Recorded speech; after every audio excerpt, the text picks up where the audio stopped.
Assalamualaikum warahmatullahi wabarakatuh. Halo teman-teman semuanya. Perkenalkan, nama aku Sepia Hartanti dari Prodi Hubungan Masyarakat dan Komunikasi Digital. Di sini aku ingin membahas tentang ajaran agama Islam dalam masyarakat multikultural, teman-teman. Pasti kalian gak asing kan dengan istilah masyarakat multikultural? Pernah gak sih kalian berteman dengan orang dari suku Jawa, Betawi, Batak, Minang, Papua, atau bahkan Toraja? Masyarakat multikultural itu berkaitan erat banget nih teman-teman sama bangsa kita, yaitu bangsa Indonesia. Masyarakat Indonesia itu bersifat multikultural, yang dimana kita tuh terdiri dari berbagai kelompok budaya, ras, etnis, agama, dan latar belakang yang berbeda, yang hidup berdampingan, saling menghormati, dan setara dalam satu ruang lingkup sosial. Dalam Islam, Allah telah berfirman tentang masyarakat multikultural dalam Quran Surat Al-Hujurat ayat 13 yang berbunyi, يا أيها الناس إنا خلقناكم من ذكر وأنثى وجعلناكم شعوبا وقبائل لتعارفوا إن أكرمكم عند الله أتقاكم Innallaha alimun khabir.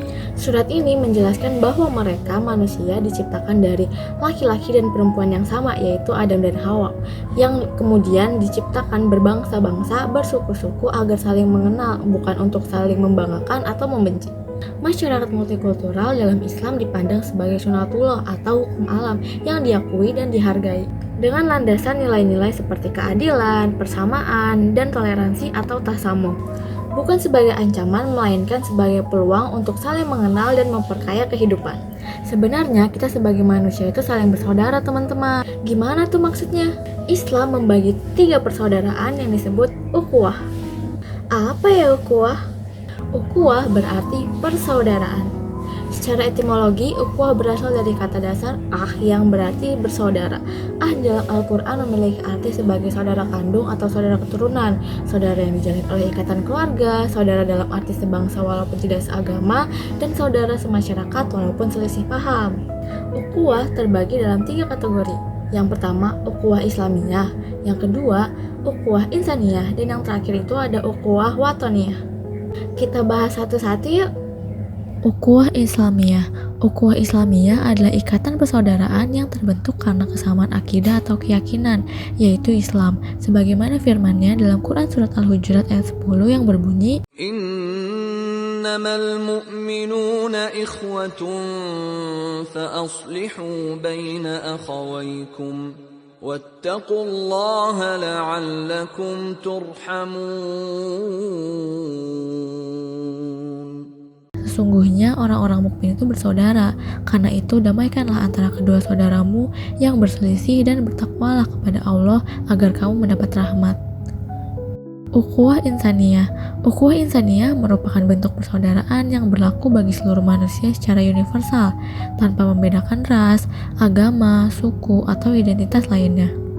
Ukhuwah Insaniyah bersumber dari satu ayah dan ibu, yaitu Adam dan Hawa. Hal ini berarti bahwa manusia itu diciptakan dari seorang laki-laki dan seorang perempuan. Ukhuwah Watoniyah. Ukhuwah Watoniyah merupakan bentuk persaudaraan yang didasarkan pada ikatan keturunan dan kebangsaan. Persaudaraan ini dibangun atas rasa nasionalisme yang melampaui perbedaan agama, suku, warna kulit, adat, budaya, maupun aspek lain yang membedakan satu individu dengan yang lain. Karena pentingnya menjaga persatuan sebagai satu bangsa, Rasulullah SAW menyampaikan hadis yang berbunyi Hubu waton minal iman, yang bermakna bahwa mencintai tanah air dan sesama warga negara adalah bagian dari keimanan. Rasa persaudaraan ini muncul secara alami karena kedekatan tempat tinggal dan seringnya berinteraksi dalam kehidupan sehari-hari, sehingga tumbuh perasaan saling memiliki dan kebersamaan. Apa ya urgensi dan tujuan memahami multikulturalisme dalam Islam? Terlebih lagi kita hidup di dalam masyarakat yang multikultural. Urgensi dan tujuan yang pertama yaitu mengatasi konflik. Jika kita paham, kita dapat menawarkan solusi yang efektif dalam konflik horizontal di masyarakat yang beragam dengan menekankan persatuan dalam perbedaan seperti Bhinneka Tunggal Ika. Yang kedua, membentuk karakter yang moderat.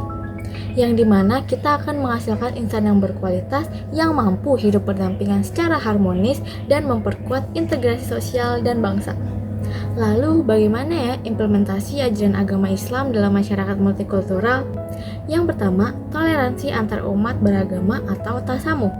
Umat Islam menghormati perbedaan keyakinan dengan tidak memaksakan ajaran agama kepada orang lain serta memberi ruang bagi pemeluk agama lain untuk menjalankan ibadahnya dengan aman dan nyaman. Yang kedua, sikap saling menghargai dan menghormati perbedaan. Ajaran Islam menekankan pentingnya menghormati perbedaan suku, budaya, dan agama sebagaimana tercermin dalam Quran Surat Al-Hujurat ayat 13 tentang manusia diciptakan berbeda untuk saling mengenal. Yang ketiga, kerjasama sosial lintas agama atau ta'awun. Terlibat dalam kegiatan sosial bersama seperti gotong royong, bakti sosial, atau penanganan bencana alam tanpa membedakan latar belakang agama maupun etnis. Yang keempat, menjaga keadilan dan kejujuran, bersikap adil, jujur, dan tidak diskriminatif dalam pergaulan, pekerjaan maupun pelayanan publik meskipun berinteraksi dengan orang yang berbeda agama atau budaya. Yang kelima, menghindari sikap intoleran dan kekerasan.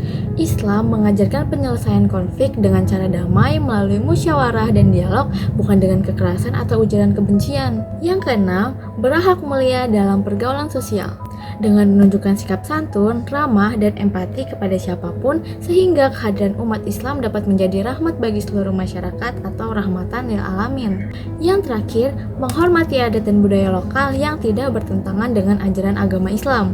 Islam membuka ruang untuk menerima tradisi lokal selama tidak melanggar nilai-nilai syariat, sehingga terciptanya keharmonisan dalam masyarakat yang beragam. Itulah implementasi ajaran agama Islam dalam masyarakat yang multikultural. Semoga kita bisa mengimplementasikan contoh-contoh tersebut dalam kehidupan nyata ya. Sekian penjelasan yang bisa aku sampaikan, kurang lebihnya mohon maaf. Wassalamualaikum warahmatullahi wabarakatuh. Bye.